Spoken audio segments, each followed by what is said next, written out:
적극적인 부모 역할 AP Now 유튜브 동영상 강의 여섯 번째 시간 논리적인 결과 부여하기입니다.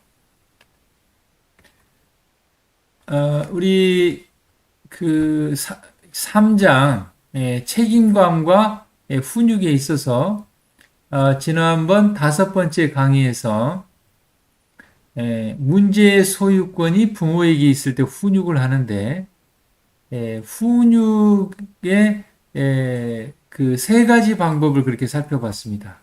정중한 요청, 나아전달법, 단호하게 지시하기.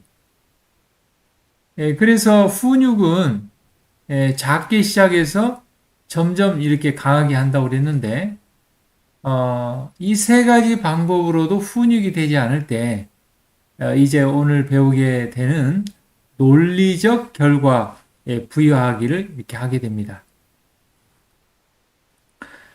논리적 결과 부여하기는요, 우리가 훈육을 통해서 자녀들에게 책임감을 길러주게 됩니다. 지난 2장에서는 그 적극적인 의사소통을 통하여 협동심을 길러주고요. 훈육을 통하여 책임감을 길러주는데 책임감은 두 가지 요소로 이루어져 있습니다. 선택과 결과입니다. 스스로 본인이 선택하고 그 선택에 대한 결과를 감당함으로 말미암아 책임감이 길러진다는 것입니다. 자녀가 주어진 한계 상황 안에서 행동하도록 영향력을 행사하기 위해서 어른들이 적용하는 훈육 방법이 논리적인 결과 부여하기입니다.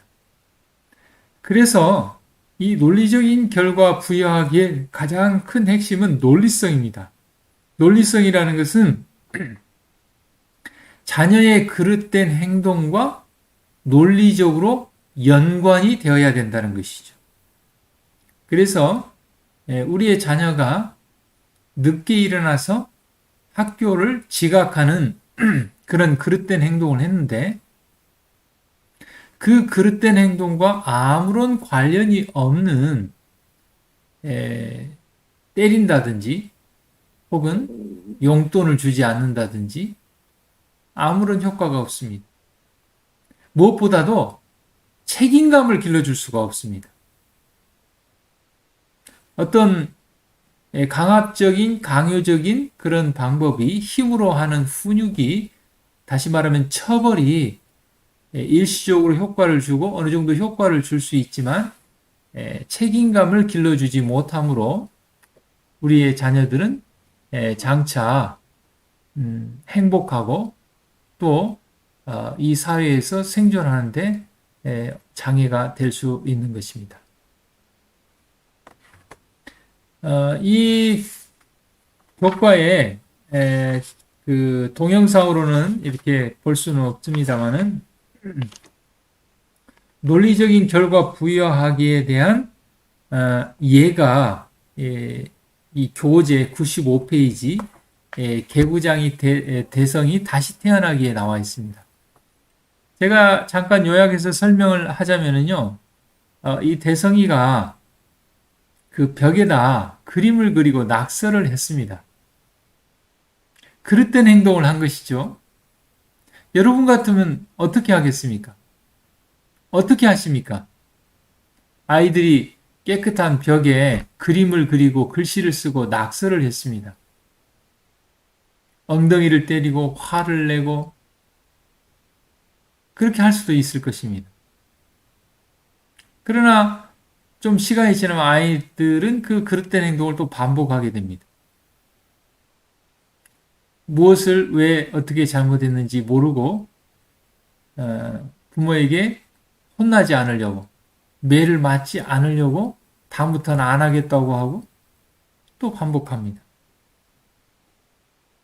그래서 이제 여기 이 교재에 보면 엄마가 대성이에게 너 왜 낙서를 했니? 그러면서 골방으로 갈래? 그렇게 하니까 싫어요. 저는 갓난아기가 아니에요. 그랬습니다. 예, 그렇다면 벌을 줄까? 엉덩이를 때려줄까? 그러니까 싫어요. 저는 다 컸어요. 그럼 일주일 동안 간식은 없다? 그것도 유치해요. 그래? 그럼 좋은 방법이 있는데 뭐예요? 벽에 그린 낙서를 다 치워라. 그리고 바닥에 물을 한 방울도 떨어뜨리면 안 된다. 이게 바로 이제 논리적인 결과 부여학입니다. 벽에 낙서를 한 그릇된 행동과 가장 연관성 있는 결과를 부여하는 것은 뭐냐면 아이가 그 낙서를 지우도록 해 보는 것입니다. 골방으로 가는 것, 벌을 주는 것, 엉덩이를 때리는 것, 간식을 주지 않는 것, 이런 것은 논리성이 없습니다. 연관성이 없습니다. 효과도 없을 뿐만 아니라 책임감을 길러주지 못합니다. 그래서 아이가 이제 그 자기가 낙서한 것을 지우는데 얼마나 어렵습니까? 그리는 것보다 어려운 것이 지우는 거 아닙니까? 그래서 엄마가 이제 잠깐 있다가 다 지웠나 하고 가보니까 대성이가 안 보여요. 그림을 일부 지우다 말고 어디 간 것입니다. 여기저기 찾아보니까 대성이가 골방에 가 있습니다. 엄마, 저 골방에 있어요. 벽에 낙서해서 죄송해요. 이렇게 재미있게 이 만화로 표현된 이 그림이 끝납니다.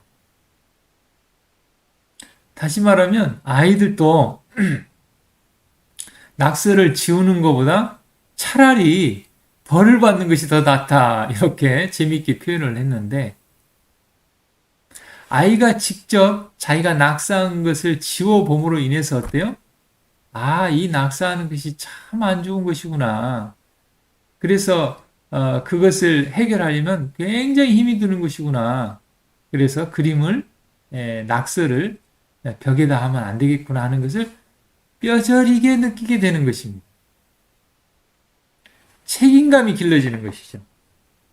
자신의 어떤 선택, 어떤 행동이 어떤 결과를 낳는다는 것을 어려서부터 경험하고 체험하게 함으로 자녀에게 책임감을 길러주게 되고 그래서 장차 우리의 자녀들이 사회에 나갔을 때 참 책임감 있는 사람이라는 평가를 받게 되는 것입니다.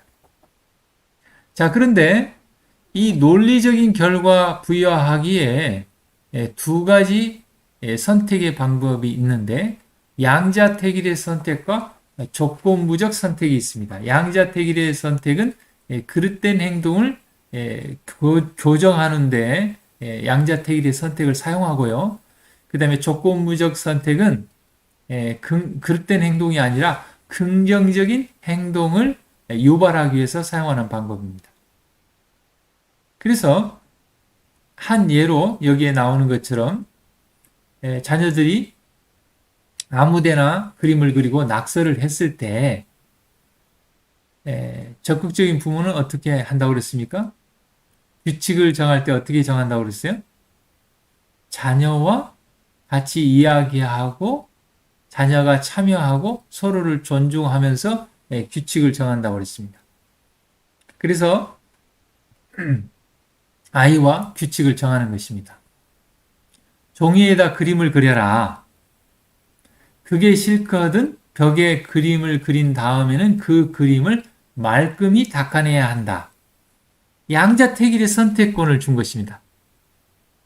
종이에다 그림을 그리는 선택을 하든지 아니면 벽에 그림을 그렸으면 그 그린 그림을 말끔히 닦아내는 그 결과를 네가 감당해야 된다. 이게 바로 논리적인 결과 부여학이고 또 양자택일의 선택을 하게 되는 것입니다. 또 여기에 보면은 그 지금 동영상을 저작권 문제가 있어서 같이 볼 수 없기 때문에 좀 아쉬움이 있습니다. 프로그램에서는 이제 동영상을 보고 같이 의견을 나누고 이렇게 하게 되는데 어쩔 수 없이 제가 그냥 설명으로 대신하도록 하겠습니다. 남이가 자전거를 타고 예, 그 차고에 혹은 자전거를 보관할 수 있는 창고에 잘 갖다 놔야 되는데 아이들이 그렇게 하지 않죠. 탈 때는 재미있게 타지만 자전거를 아무 데나 그냥 놓죠. 그래서 이제 아버지가 들어가는 그 차고 앞에다 자전거를 놓는 것입니다. 그래서 정중한 요청, 나전달법, 단호하게 지시하기 이렇게 했지만 효과가 없는 것입니다. 그래서 이제 최종적으로 가장 강한 방법, 논리적인 결과 부여하기를 하게 된 것입니다. 그래서 남인이에게 아빠가 이야기를 했습니다. 앞으로 자전거를 타면 자전거를 창고 안에 잘 보관해 둬라. 그게 싫거든. 그렇게 하지 못했을 때는 일주일 동안 자전거에 열쇠를 채워놓기로 그렇게 약속을 합니다. 자전거를 탔으면 어떻게 합니까? 창고에 잘 보관하든지 아니면 아무렇게나 자전거를 놨을 때는 일주일 동안 열쇠를 잠가놓으므로 자전거를 탈 수 없는 양자택일의 선택권을 주는 것입니다. 그래서 이제 한 번은 남인이가 자전거를 타다가 또 여전히 어떻게 합니까? 아버지 그 차고 들어가는 입구에 그냥 버려놓고 놀러 간 것입니다. 그래서 이제 친구에게 전화가 왔는데 어디 놀러 가자고 하고 빨리 오라고 그랬어. 그래, 내가 지금 빨리 갈게. 자전거 타고 빨리 갈게. 그래 창고에 가서 자전거를 딱 타려고 하니까 어때요? 열쇠가 채워져 있는 것입니다. 남인이는 일주일 동안 자기가 타고 싶은 자전거를 타지 못하게 됩니다. 그러면 남인이의 마음 가운데 어떤 마음이 들까요? 일주일 동안 자기의 잘못된 선택과 그릇된 행동에 대한 일주일 동안 자전거를 타지 못하는 그런 논리적인 결과를 경험하게 되면서 책임감이 길러진다는 것이죠. 처벌과는 굉장히 다른 것입니다. 그리고 논리적인 연관성이 있기 때문에 책임감을 길러줄 수 있는 것입니다. 그 다음에 두 번째, 조건부적 선택은 긍정적인 행동을 유발할 때 하는 것이라고 했습니다. 그래서 예를 들면 이제 아이들 목욕을 시킨다든지 뭐 어떤 긍정적인 뭐 숙제를 한다든지 하여튼 여러 가지 해야 될 것이 있는데 그것을 잘 아이들이 하지 않으려고 하죠. 목욕을 해야 되는데 TV를 보려고 하고 다른 걸 먼저 하려고 합니다. 그럴 때 내가 목욕을 하고 나면 먼저 해야 될 일을 마치고 나면 내가 동화책을 읽어주겠다. 보상과는 좀 다른 것입니다. 논리적인 결과 부여하기는 논리적인 연관성을 가지고 하면 되는 것입니다. 네가 이 일을 빨리 끝내고 나면 아빠가 너와 놀이터 가서 같이 놀아주겠다. 조건부적 선택입니다. 그래서 먼저 해야 될 것을 하고 자기가 좋아하는 것을 나중에 하도록 하는 그 훈육 방법.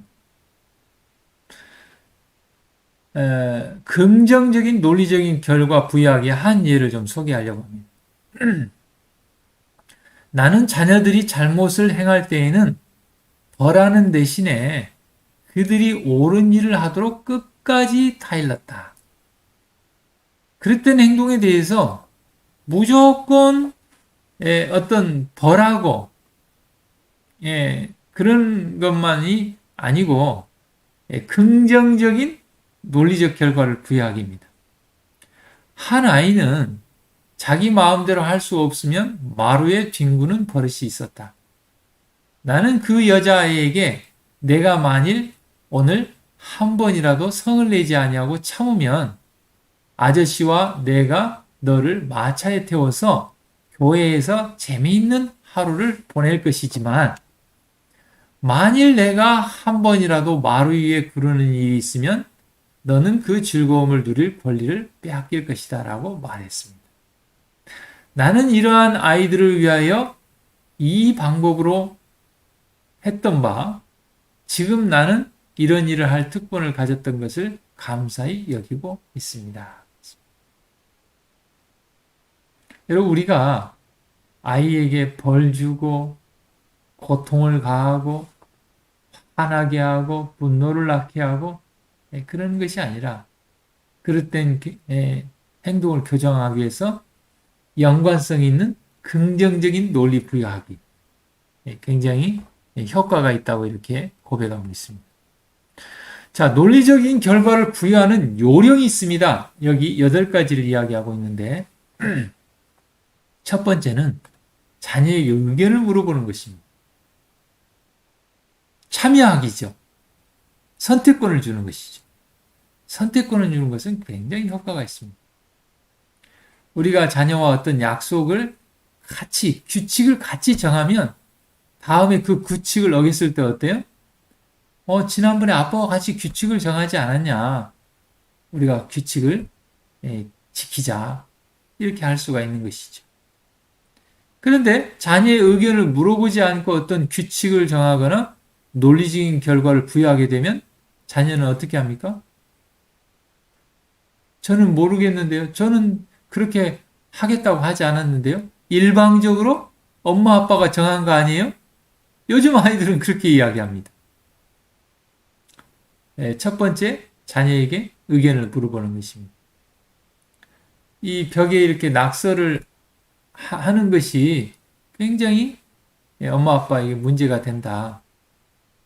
그렇게 하지 않고 종이에 그림을 그리면 좋겠다.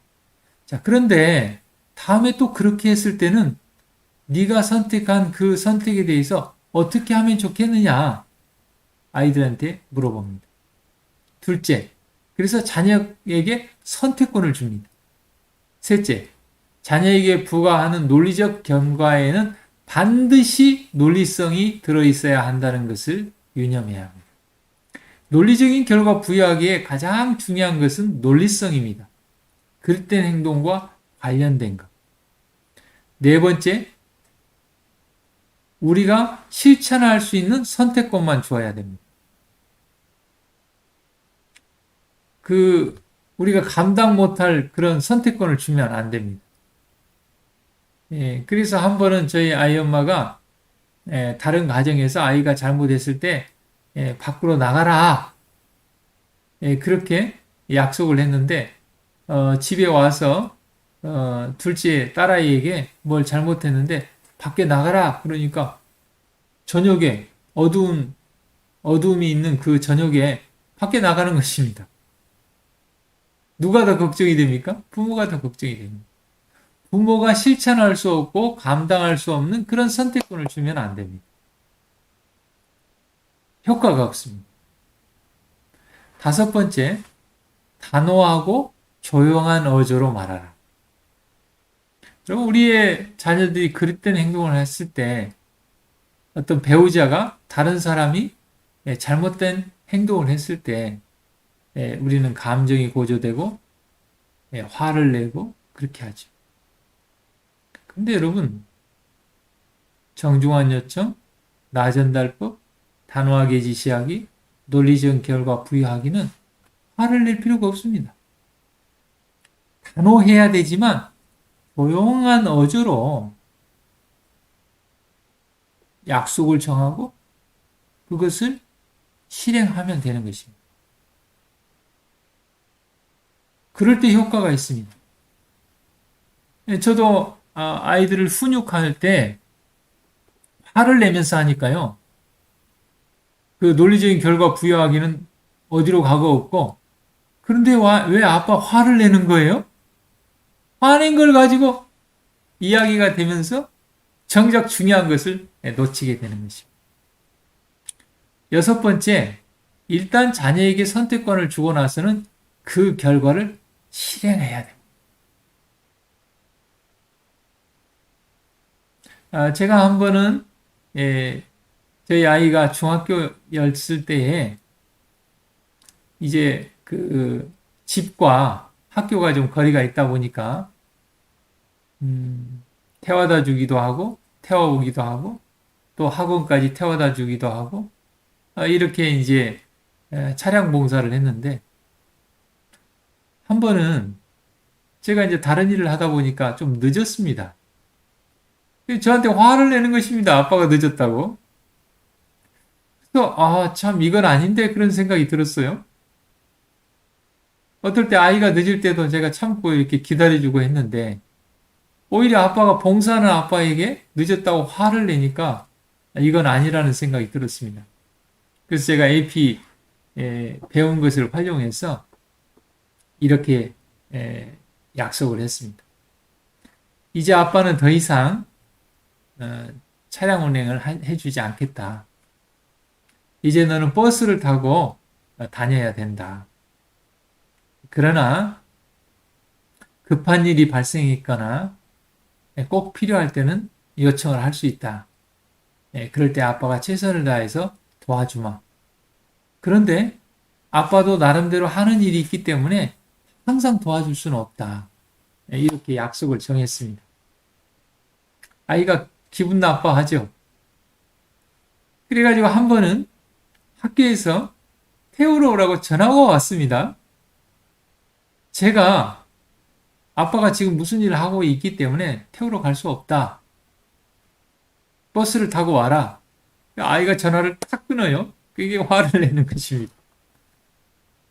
그래도 어쩔 수 없습니다. 약속한 대로 논리적인 결과 부여하기를 했습니다.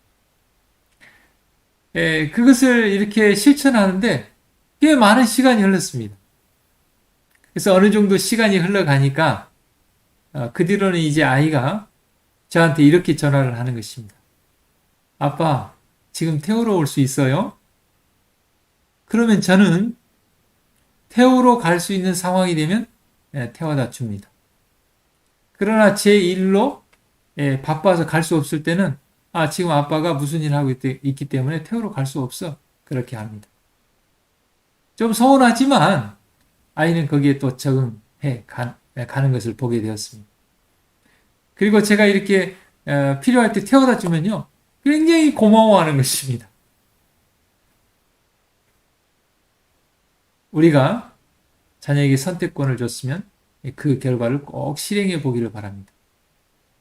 여러 가지 갈등도 있고 굉장히 그런 어려움도 있을 것입니다. 그러나 그것이 우리의 자녀에게 책임감을 길러준다는 것을 기억하게 되기를 바랍니다. 그 다음에 7번째는 자녀가 부모를 시험해 본다는 사실을 유념해야 됩니다. 약속을 하기는 했지만 정말 아빠가 그렇게 할까? 엄마가 그렇게 할까? 간을 본다고 그러죠. 자녀가 부모의 간을 본다고 그러죠. 만약에 부모가 일관성 있게 그렇게 하지 않는다는, 규칙을 정하기만 해놓고 그렇게 하지 않는다는 그런 방임형, 그런 심부름꾼형 그런 부모 역할을 한다면 훈육은 효과가 없습니다. 그리고 책임감을 길러주지 못합니다. 그 다음에 마지막 8번째로 논리적인 결과를 경험시킨 다음에 다시 한번 기회를 줍니다. 우리가 정중한 요청, 나전달법, 단호하게 지시하기, 논리적인 결과 부여하기 했는데도 금방 잘 안 될 수 있습니다. 그러면 또 다시 기회를 주고 또 다시 기회를 주고 반복하고 반복하고 그래서 습관이 되고